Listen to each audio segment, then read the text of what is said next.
Listen to me.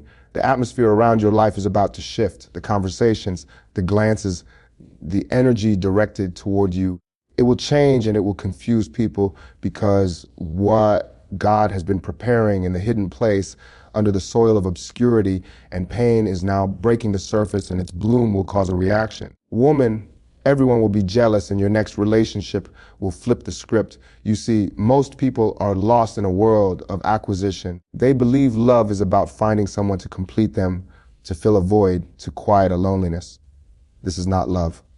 This is spiritual unemployment. You have been hired by destiny for a specific assignment, and you are interviewing candidates for a position that does not exist in your life's corporation. Stop it. Your singleness is not God's oversight.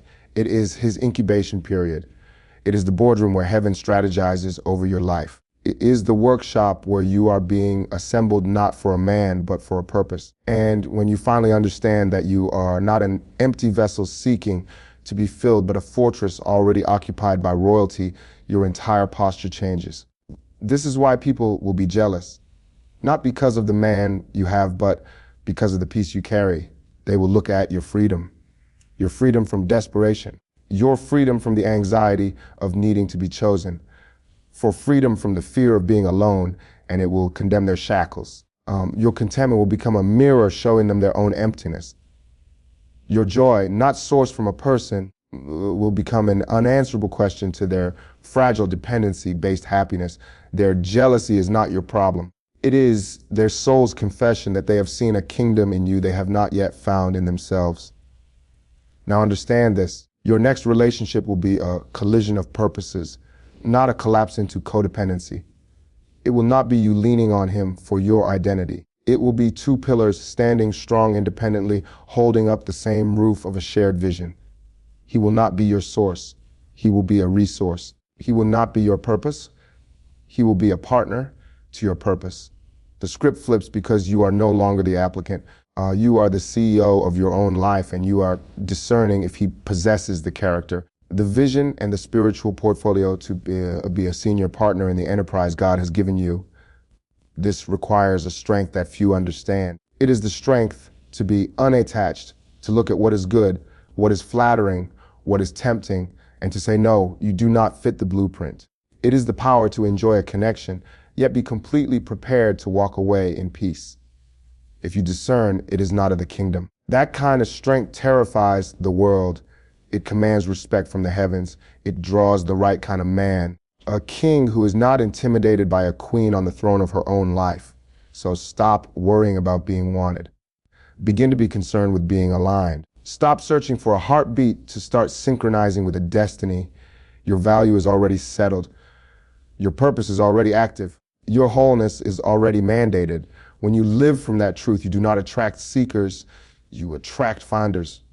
A man who has found himself will recognize you. And when that docking happens, it will be so obvious, so effortless, so divinely orchestrated that the only response from those watching will be awe. They will call it luck. They will call it a blessing.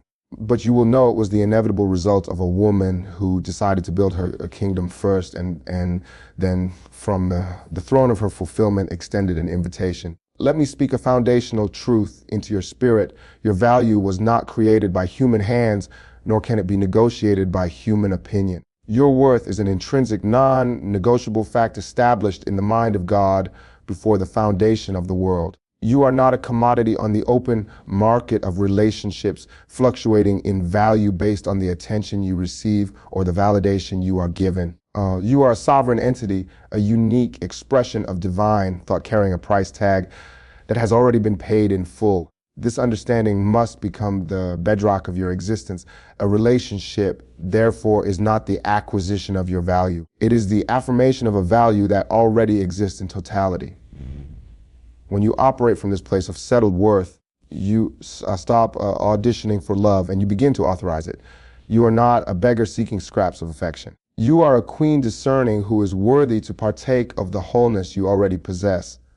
This changes everything. It means you do not connect from a place of lack hoping someone will fill you, but from a place of overflow, offering the completeness of who you are. A man does not give you value.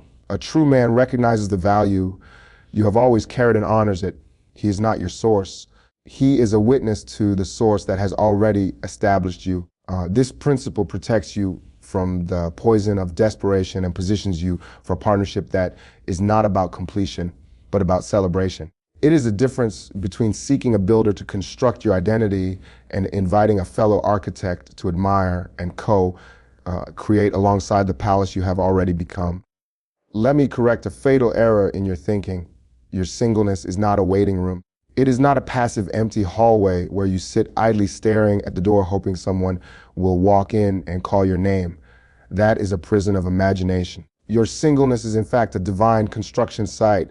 It is the most active, strategic, and purposeful season of your life. This is the time when heaven is pouring the foundation of your character, erecting the walls of your personal vision, and installing the wiring of your spiritual gifts, all for an assignment that carries your name. Your purpose is not on hold until a partner arrives. Your purpose is the very blueprint you are building from right now. Every lesson learned in solitude, every victory won in prayer, every skill honed in obscurity is another steel beam placed in the structure of your destiny. When you see yourself this way, your entire energy shifts from one of lack to one of leadership. You are not waiting to be found. You are too busy building a kingdom to be concerned with who is merely visiting the site. The man who is meant for you will not be drawn to a construction zone of chaos and incompletion. He will be drawn to a nearly completed masterpiece, a functional, beautiful and purposeful estate.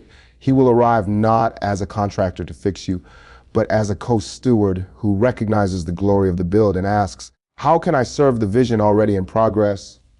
He comes to join your purpose, not to invent it or become it. He does not complete your assignment. He complements it. So pick up your tools, study the blueprint, build with excellence. The right man is not looking for a vacant lot. He is looking for a thriving headquarters of destiny, and he will report for duty when the mission is clear and the foundation is unshakable. Let us redefine strength, for the world has sold you a counterfeit. The world tells you that strength is in the tightness of your grip. That to be strong is to cling, to control, to never let go, to fight for what is yours at all costs. But I am here to tell you that true spiritual royal strength is most PR, only demonstrated not in the tension of your fingers, but in the tranquility of your open hand. It is the peace with which you can release what is not yours to carry, what is not aligned with your destiny, what is not of your kingdom. Your ability to walk away, not in bitter anger, but in serene conviction, is the loudest declaration of your faith and the greatest evidence of your inner security. It says, my source is not in this person, this situation, or this opportunity. My source is secure, and therefore I am secure. This is not weakness. This is the ultimate authority. It is the power of a queen who knows her throne is not threatened by the departure of a visitor. When you can look at something that is good, that is comfortable, that is familiar, even something that your heart desires, and say, no, this does not bear the mark of my purpose. You have just exercised a muscle that hell cannot defeat. That inner fortitude comes from a profound knowing that what is truly for you is divinely secured. It cannot be lost by your peaceful release. In fact, your release is what makes room for the authentic. Your willingness to let go of the counterfeit is the very signal that you are ready for the real. Holding on to what is wrong is a confession of fear. Fear that nothing better will come. Letting go in perfect peace is a proclamation of faith. Faith that what God has ordained is so certain, so perfectly fitted your destiny that you can afford to wait for it in quiet confidence. Do not misunderstand the climate of envy that may begin to surround your life. Jealousy, you sense those sideways glances, the whispered conversations. They are not a sign of your failure, but an involuntary tribute. They are the tribute that confusion is forced to pay to clarity. They are the homage that a life lived without purpose must render to a life lived on purpose. When you be settled in your worth, focused on your assignment, and unshakably at peace with your own company, you become a living declaration. Your very existence becomes a statement that contradicts the chaos of the world. And chaos does not appreciate being contradicted. Your peace is an accusation against their anxiety. Your purpose is a spotlight on their wanderings. Your wholeness is a monument beside their emptiness. The jealousy is not about you personally. It is the reactive symptom of a soul encountering a truth and has refused to accept for itself. It is spiritual law in motion, a life of intention and divine alignment amidst a frequency that unsettles, everything built on compromise and distraction. So when you see it, do not shrink back. Do not dim your light to make others comfortable in their darkness. Recognize it for what it is. Evidence that your path is true, that you are walking in a conviction so potent it forces others to confront their own choices. The uncomfortable truth is that your transformation holds up a mirror, and some people will not like what they see reflected back, their own unlived potential, their own unclaimed destiny. The jealousy, therefore, is a signpost. It confirms you are no longer orbiting their world. You are commanding the atmosphere of your own. Let their confusion fund your clarity. Let their distraction underline your focus. Their reaction is simply proof that the light you carry is bright enough to be seen. And in being seen, it distinguishes what is real from what is merely convenient. Forget the metaphor of a search. You are not lost. He is not lost. The narrative of two incomplete halves desperately scouring the earth for each other is a fable of dysfunction. The divine model is one of sovereign completion and intentional convergence. Your next relationship will not be a desperate search party. It will be the dignified and powerful docking of two complete vessels. Each of you is a ship fully provisioned, fully crewed with a distinct itinerary and a divine destination. You are both on a sovereign voyage carrying priceless cargo of purpose, vision, and calling. You are not aimless driftwood hoping to be washed ashore together. You are captains navigating by the stars of your individual destinies. And in the vastness of your journeys, you will recognize in each other a kindred flag, a shared heading, a compatible mission. The connection then is not one of rescue, but a strategic alliance. It is the conscious choice to travel in convoy, not because one vessel is leaking and needs to be towed, but because together you can navigate greater seas, weather stronger storms, and reach horizons that would be more challenging alone. You choose to sail together side by side, each maintaining your own engine room, your own navigation, your own command, yet sharing the chart for a common destination. This changes the entire dynamic. There is no desperation in the docking, only mutual recognition and strategic wisdom. There is no fear of sinking if he leaves because your seer Thanos was never in his hands. Your relationship becomes a partnership of strength, not a prosthesis for weakness. You are not looking for your other half. You are whole, and you are looking for another whole to share the glory of the journey. The romance is in the shared horizon, not in filling each other's empty holes. This is the partnership of kings and queens where love is the voluntary covenant between two fortified kingdoms choosing to build an empire together. Cast aside the entire concept of auditioning. You have been messled to believe you must perform, prove and contort yourself to win a role in someone else's production or to grant them a starring role in yours. This is the mentality of a hopeful, not a eater. The script flips when you realize you are not casting for a play. You are leading a mission with global implications. Your life is not a stage for romantic performances. It is a headquarters for a divine assignment.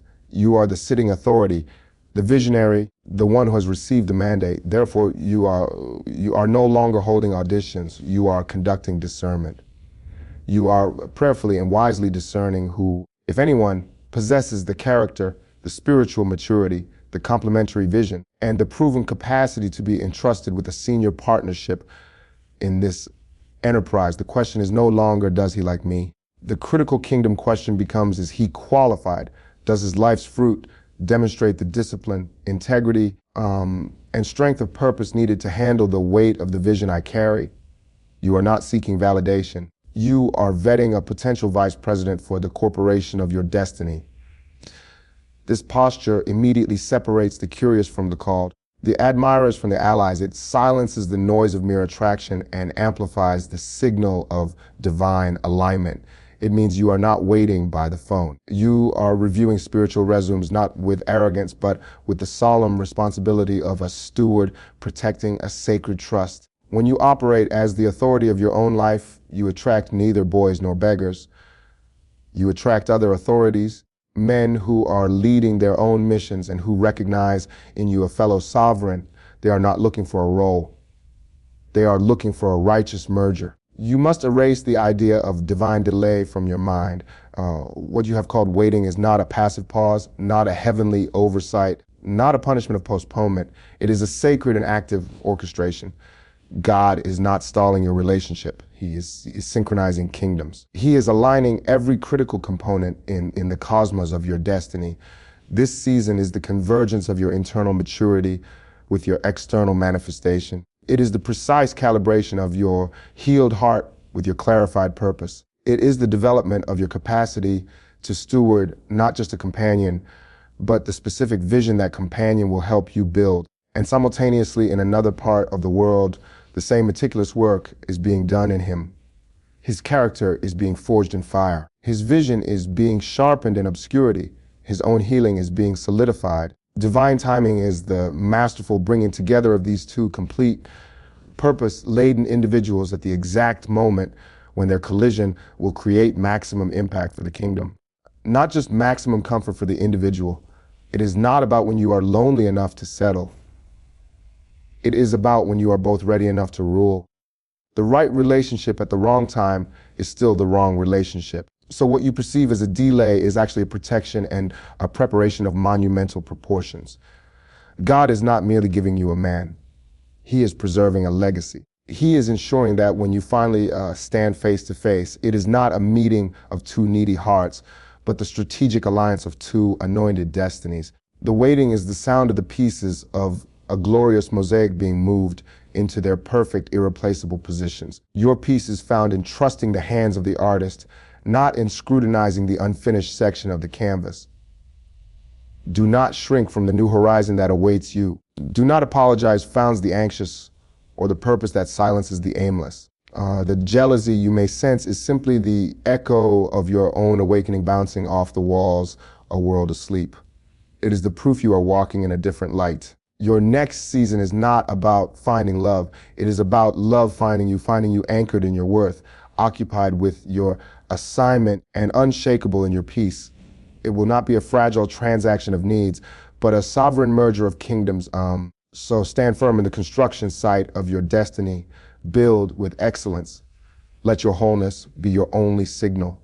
And when the time is perfectly orchestrated, and when your wholeness meets his wholeness, when your purpose recognizes his purpose, you will understand the script has already been flipped. You stopped reading from the world's manuscript and started living from heaven's blueprint.